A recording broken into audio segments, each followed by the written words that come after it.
कुछ दिन बाद अली जंगल में गुम हो गया। वो बहुत डर गया था। अचानक एक कुत्ता आया और अली को रास्ता दिखाकर घर वापस ले आया। वही कुत्ता था जिसकी अली ने मदद की थी। प्यारे बच्चों, कहते हैं कि जो दूसरों के साथ नेकी करता है अल्लाह उसके साथ नेकी करता है। नेकी कभी ज़ाया नहीं जाती, चाहे वो कितनी ही छोटी क्यों ना हो। आज की कहानी है जिसका नाम है नेकी का बदला।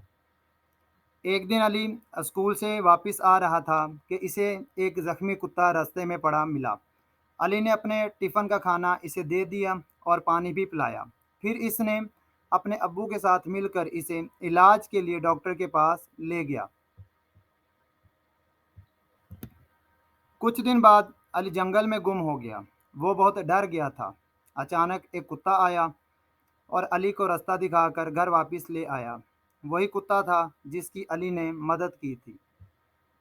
अली समझ गया कि नेकी कभी ज़ाया नहीं जाती। जो नेकी हम दूसरों के साथ करते हैं वही किसी दिन हमारे काम आती है।